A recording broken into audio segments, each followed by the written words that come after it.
మీకు దమ్ముంటే, మీకు సిగ్గుంటే, శరం ఉంటే వెళ్ళి పైన రోడ్డు మధ్యలో ఉన్న దర్గాల్ని మాటలు కూడా కూల్చి మా గుడుల దగ్గరికి రండి. ఏ రోజు నేను రోడ్డు మీదకి రాలా. నిజంగా చెప్తున్నా, రోజు రోజుకి దేవాలయాల మీద, హిందూ మహిళల మీద ఎలాంటి అఘాయిత్యాలు జరిగినా జన పదార్థంలాగా ఉన్నటువంటి ఈ ప్రభుత్వాన్ని గల్లా చొక్క పట్టుకుని అడగడం కోసమే నాలాంటి వాళ్ళు కూడా బయటకు వస్తుంటే ఏం మాట్లాడుతున్నారు ప్రభుత్వ అధికారులు? హైలైట్ అవడం కోసం వస్తున్నారా? హిందూ స్త్రీ అంతా గౌరవమా? అంత చేతగానిదా? అంత పనికి రానిదా? ఏమనుకుంటున్నారు? ఇవాళ అమ్మవారిని కూల్చారు, రేపు పొద్దున భారతీయ మహిళకి రక్షణ ఎక్కడుంది ప్రభుత్వంలో? ఇది నేను ప్రశ్నిస్తున్నా. దయచేసి చెప్తున్నా, ఇంకా సిగ్గు లేకుండా హిందువులందరూ కొప్పలోనే కూర్చుంటే, సిగ్గు లేకుండా వీడియోలు చూస్తూ కూర్చుంటే, అరే మీ బతుకులు, మీ ఇళ్లలో ఉన్నాడు వాళ్ళ బ్రతుకులు ఎంత నీచంగా తయారవుతాయో అర్థం చేసుకోండి.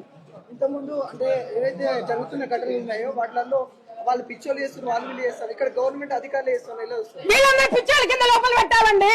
ఇది ఒక పిచ్చి వాళ్ళ తాగేశారు. మరి దీని మీదకి ఏమైనా సమాధానం చెప్తారు?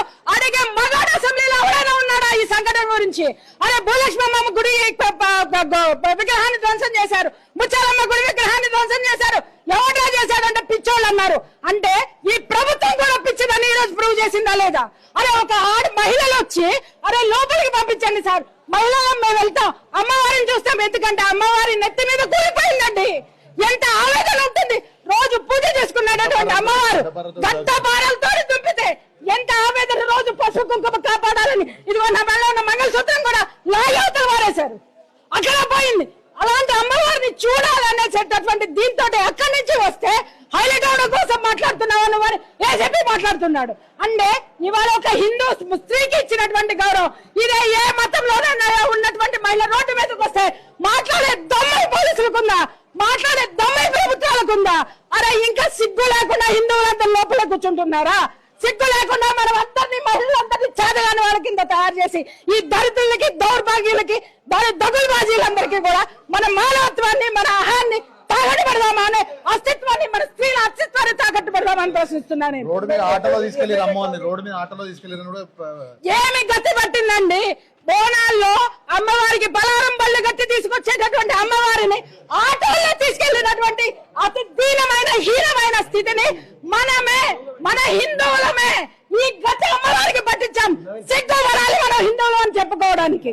నిజంగా సిగ్గుపడాలి. పసుపు కుంకుమ కాపాడేటటువంటి అమ్మవారికే గతి లేదంటే రేపు పొద్దున నీ పసుపు కుంకాలకి ఏం గ్యారంటీ ఉంటుంది? ఇవాళ పోలీసులు ఎంత దౌర్జన్యంగా మాట్లాడారు, ఎంత హేళనగా మాట్లాడారు. నేను ఒక హిందూ స్త్రీ ప్రతినిధిగా నేను ఇక్కడికి వచ్చాను. అరే ఆడవాళ్ళని పంపించండి అని మాట్లాడితే ఎంత ఘోరంగా మాట్లాడారు. మరి అమ్మవారిని ఏ స్థితిలో పలుగులు పెట్టి కొట్టి ఉండుంటారు. ఒక్కసారి జాగో హిందూ. ఎమ్మెల్యే కాలనీ అని ఇక్కడ ప్రజాప్రతినిధులు ఇక్కడ దగ్గరలోనే ఉంటారు, ఎవరు కూడా స్పందించట్లేదు. ఎలా చూస్తున్నారు? వాళ్ళు మనుషులైతే కదా సార్, ఓట్లు దండుకుని కూర్చున్నటువంటి మూర్ఖులు, దగులుబాజీల్ని ఎదుర్కొన్నంత కాలం మన బతుకులు ఇలాగే ఉంటాయి. ఇలాంటి ప్రభుత్వాల్ని, మూఢతో ఉన్నటువంటి ప్రభుత్వాల్ని, దిక్కు వాళ్ళ సెక్యులరిజం అని మాట్లాడి హిందువుల్ని తాకట్టు పెట్టేటటువంటి ప్రభుత్వాల్ని, కూల్చేటటువంటి ప్రభుత్వాల్ని తెగ నరికే రోజు ఎప్పుడు వస్తుందో, ఎవరైతే ముందుకు వస్తాడో అప్పుడే బాగుపడుతుంది భారతదేశం. ఓటుతో సమాధానం చెప్తాం. నేను ఇప్పటి వరకు రాజకీయాలు మాట్లాడాల, నేను ఎప్పుడు కూడా మాట్లాడాల. ఇప్పుడు కంకణం కట్టుకుంటా, ప్రతి ఒక్క హిందువుని జాగృతం చేస్తా, ప్రతి ఒక్క హిందూ స్త్రీని జాగృతం చేస్తా. ఓటుతో బుద్ధి చెప్పకపోతే అప్పుడు మాట్లాడతా నేను.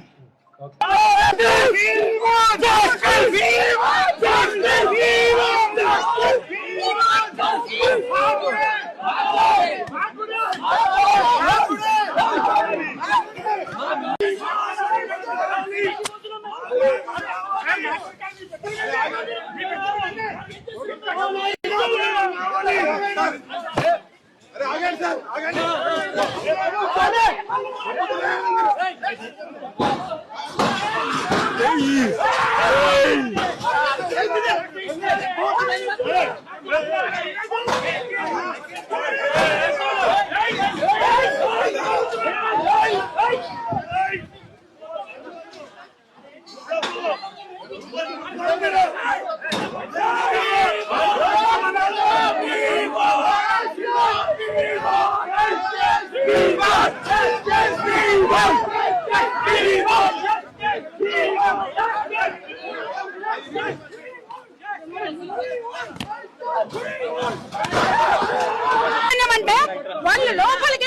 మహిళలైనా సరే అనుమతించండి అని మాట్లాడుతుంటే ఏసీబీ గారు ఏం మాట్లాడుతున్నారండి, హైలైట్ అవడానికి మాట్లాడుతున్నారా అని అంటున్నారు.